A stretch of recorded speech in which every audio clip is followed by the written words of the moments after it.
On today's Exploring History podcast, we'll look at a sermon that explains the world.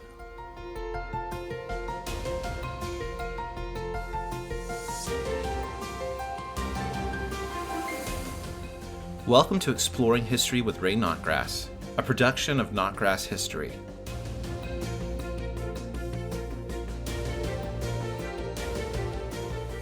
The large crowd fell silent as the stranger in town stood to speak. This was the culmination of weeks of controversy and animated discussion as the listeners tried to fit the stranger's message into their worldview, but found it difficult to do so.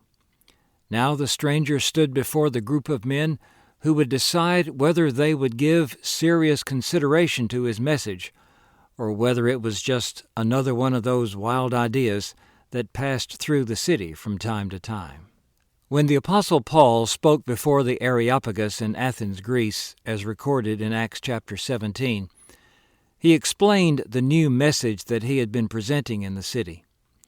From Paul's day to our own, people have often seen this sermon delivered in the midst of the highly respected and long-standing body as a prime example of how to present the gospel to a pagan audience. Today, we'll look at it as an inspired explanation of God's sovereignty over the world. Athens had been the intellectual capital of the Mediterranean world for centuries. By Paul's day, the golden age of Athens was long past, as were the lives of the great philosophers Socrates, Plato, and Aristotle. Rome was the undisputed world superpower now, but most people in the Mediterranean world still saw Athens as the hub of intellectual activity. Paul had come to Athens because Jewish opponents in another Greek city, Berea, had stirred people up against his message about Christ. A group of friends had escorted him to Athens and left him there until two of his fellow evangelists, Silas and Timothy, joined him. Paul had faced opposition in Thessalonica and Berea, but that did not stop him from continuing to teach others the truth that had changed his life. Let's pick up the story as Luke tells it in Acts chapter 17, beginning in verse 16. Now, while Paul was waiting for them at Athens, his spirit was being provoked within him as he was observing the city full of idols. So he was reasoning in the synagogue with the Jews and the God-fearing Gentiles, and in the marketplace every day with those who happened to be present.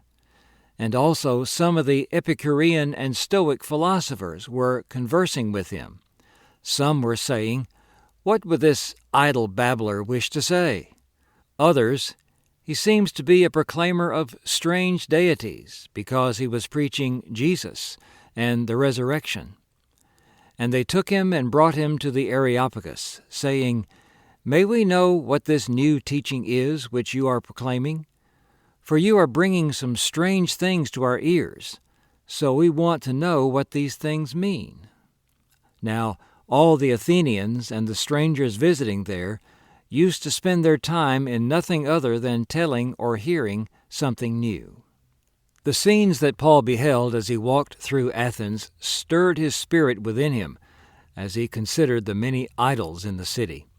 This intellectual capital of the world had failed to grasp the central truth of the universe, namely the reality of the one true God.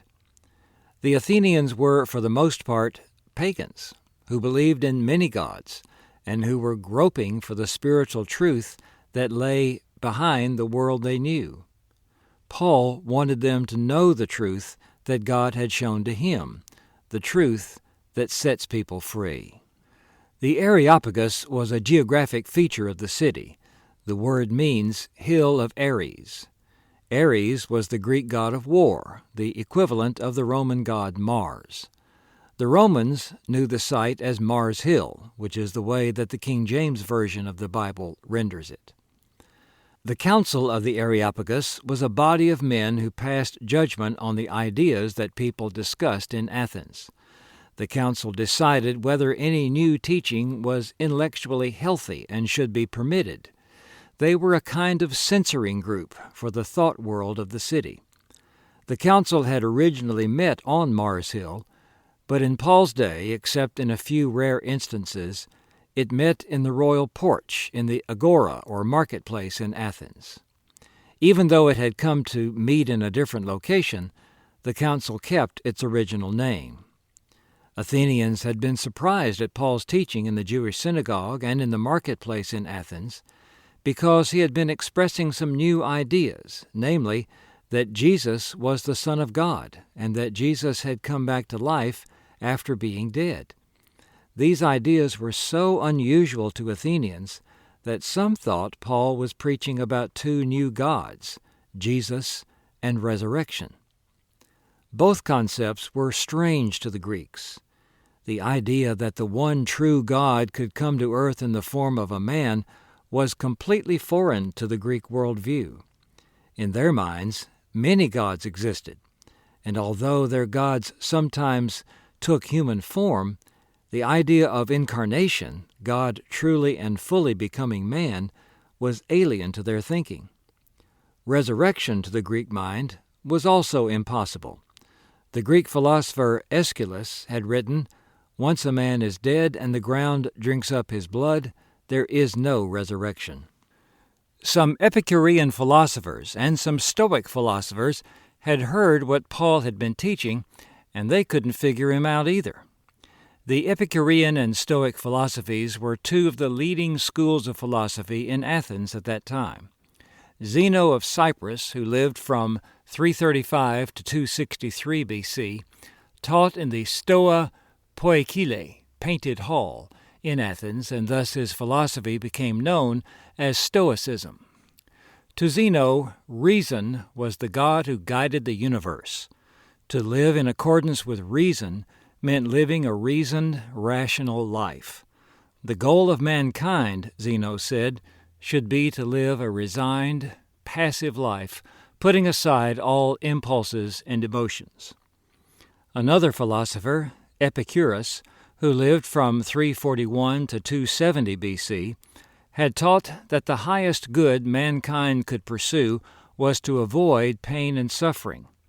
Some of their opponents ridiculed this idea and claimed that Epicureans only wanted to live for pleasure, but actually the movement taught the value of living a simple life free from the cares of this world.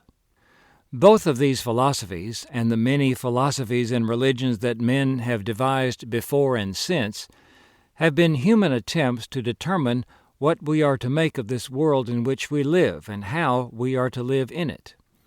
We have an amazing world, full of fascinating people, places, things, ideas, and ways that things work. But the central question with which many people wrestle is, what is the ultimate purpose of it all?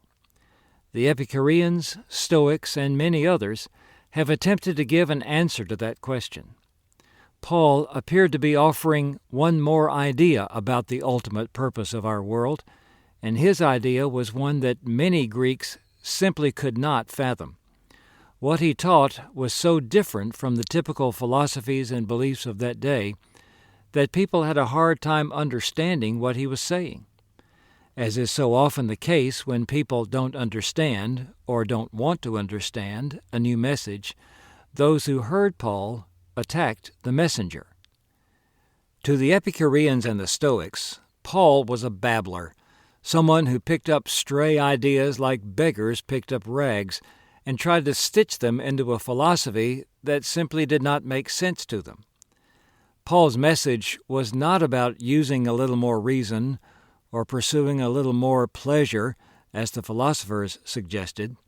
Instead, his message offered a completely new view of the world, a new way for people to live in it, and a new idea about where it was all headed.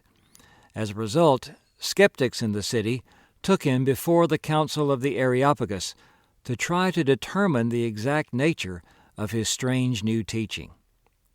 The Athenians were much like many people today who want to hear and discuss new ideas. The 24-hour news cycle and social media bombard us with speculation, the results of modern scientific research, and the latest political opinions, some that are true and some that, well, aren't. People love to hear this kind of thing and to offer their own perspectives on all of this. At the end of the day, however, just talking about the news doesn't accomplish much. We need to analyze the news from a biblical worldview. At this point, let's read Paul's complete sermon. So Paul stood in the midst of the Areopagus and said, "Men of Athens, I observe that you are very religious in all respects. For while I was passing through and examining the objects of your worship, I also found an altar with this inscription, 'To an unknown God.' Therefore, what you worship in ignorance, this I proclaim to you. The God who made the world and all things in it, since he is Lord of heaven and earth, does not dwell in temples made with hands, nor is he served by human hands as though he needed anything, since he himself gives to all people life and breath and all things. And he made from one man every nation of mankind to live on all the face of the earth, having determined their appointed times and the boundaries of their habitation, that they would seek God, if perhaps they might grope for him and find him, though he is not far from each one of us. For in him we live and move and exist, as even some of your own poets have said, for we also are his children. Being then the children of God, we ought not to think that the divine nature is like gold or silver or stone, an image formed by the art and thought of man. Therefore, having overlooked the times of ignorance, God is now declaring to men that all people everywhere should repent, because he has fixed a day in which he will judge the world in righteousness through a man whom he has appointed, having furnished proof to all men by raising him from the dead." Now let's talk about what Paul said. Paul began by complimenting the Athenians for being a religious people. They had a deep interest in religious matters, as evidenced by the many idols and temples in the city. However, their religiosity was unfocused and in the end mistaken, because they believed in many deities, except, ironically, the one true God. Paul noted the altar dedicated to an unknown God, and then proceeded to introduce the Athenians to the God they did not know. Paul spoke from a God-centered worldview. He said that one God, the only true God, created the world and everything in it. God is the source of the world in which we live. Whereas Athenians believed that they sprang from the soil of Attica, Paul told them that God is really the giver of all life. The Athenians placed great importance on making sacrifices to the gods, but since the one true God created everything, he did not need anything from man. The apostle then referred to the biblical story of creation, when he explained that from one man and one woman has come every nation, every ethnic group there is. God made mankind to live on all the face of the earth, in other words, to interact with the world. God has appointed for the nations their times, the periods in which they have lived, their rises and falls, and their locations, as he put it, the boundaries of their habitations. In other words, the world is under his sovereignty. God made humans to interact with the world, to work, invent, create, achieve, and relate to one another. As wonderful as those activities are, however, they are not our highest purpose. They are not worthy of us, as people made in God's image who have an eternal destiny. God made mankind to seek him and to know him. This is not an impossible quest, because he is not far from every person. That is to say, finding him and knowing him are possible. After all, as the poet Epimenides of Crete said, "In him we live and move and have our being." And, as the Greek poet Aratus said, "We are all the offspring of God." The psalmist said, "It is he who has made us, and not we ourselves," Psalm 100, verse 3. When the Greeks and others devised belief systems that attempted to explain the origin of the earth and mankind, they were, in a sense, trying to create themselves, to devise their own creation story. What they needed to learn, and what people today also need to learn, is that we originated with God, not in a human-imagined Big Bang, or as the byproduct of a war among the gods. The two pagan Greek poets whom Paul quoted at least understood the truth to this extent. Seeking God gives meaning and context to our quest for knowledge in this world and knowledge about this world. Any other perspective or worldview misses this meaning. As evidenced by their quest for knowledge and their understanding of architecture and other elements of the world in which they lived, the Athenians understood something about how to interact with the creation. Paul wanted to teach them how to interact with the Creator. As God's offspring, we have a spiritual nature. We can think, reason, and create. We are responsible for how we live. Overall, however, we people, including the Greeks, have failed to live as we should. Those religious Athenians said they were seeking truth. That was the purpose of the Socratic method of seeking truth by asking questions. But the Athenians had not found truth yet. They were still groping. Paul wanted to direct their quest toward the proper goal. Trying to find our way by probing our own understanding is not the way to find the truth. We need to trust in the Lord, the one who is outside of ourselves, and not lean on our own understanding, as Solomon said in Proverbs 3, verses 5 and 6. The Athenians' central failing was their perception of God. We ought not to think that humans can represent the one true God by an idol made of gold, silver, or stone. Idols represent false gods. Since we are God's offspring, and since we are spiritual beings, God must be more than an object that people make from physical materials. Those materials from the earth have their proper purposes and uses, but those purposes do not include bearing the divine likeness. Human beings are made in the image of God, and nothing else is. Paul told the Athenians that God was willing to overlook the times of ignorance, and the Greeks confessed their ignorance by having an altar to a God they did not know. But now they could know the truth, because Paul was telling them the truth. The time had come for all people everywhere, including the wise and accomplished Greeks, to repent. The time of ignorance was past, and the time of accountability had come. God has planned a day ahead of us in which we shall face His judgment. This means that our world has a destiny. It is headed somewhere. Time is not just going through ever-repeating cycles. The interactions of man with his world, of man with man, and of man with God all have a point, a day of reckoning. God has appointed the judge that all people will face on that day, the man He raised from the dead. So Paul circled back around to the idea of resurrection and explained its meaning with regard to Jesus and its significance for Him as judge of the world. Not one of the false gods in the whole system of Greek deities had the responsibility to judge the world. The one whom God raised from the dead has this responsibility, and He will carry it out. Now let's read what happened when Paul finished his speech. Now when they heard of the resurrection of the dead, some began to sneer, but others said, "We shall hear you again concerning this." So Paul went out of their midst. But some men joined him and believed, among whom also were Dionysius the Areopagite, and a woman named Damaris, and others with them. When Paul finished, people had various reactions. Some mocked him for talking about resurrection.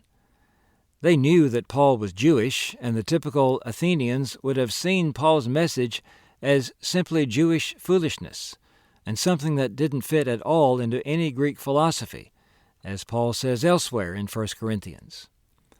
Some seemed open to further discussion. A few joined Paul and believed, including one of those on the council of the Areopagus. People have made these different responses to the gospel, mocking rejection, a desire to know more, and acceptance and faith, ever since.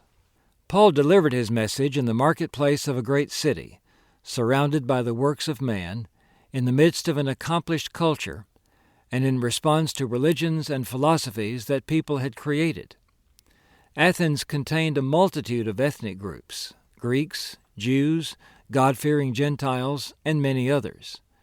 Those who believed Paul's message became members of a new people group, one that had come to be called Christians. Paul spoke to people who had a particular worldview, and he introduced another worldview to them.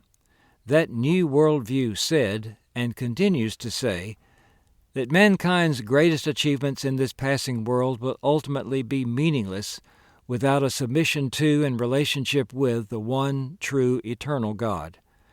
Greek philosophy was unable to change people and to confront the realities of sin and death, but Jesus confronted and conquered these realities. The amazing achievements of ancient Athens and the amazing achievements of modern man will one day rejoin the dust of the earth on which they were achieved.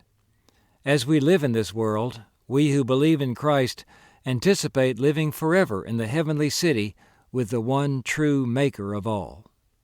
This podcast is largely taken from a lesson in the Notgrass high school curriculum Exploring World Geography.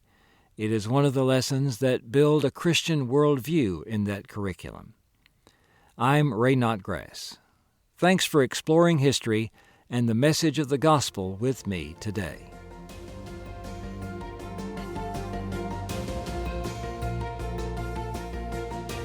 This has been Exploring History with Ray Notgrass, a production of Notgrass History. Be sure to subscribe to the podcast in your favorite podcast app, and please leave a rating and review so that we can reach more people with our episodes. If you want to learn about new homeschool resources and opportunities from Notgrass History, you can sign up for our email newsletter at exploringhistorypodcast.com. This program was produced by me, Titus Anderson. Thanks for listening.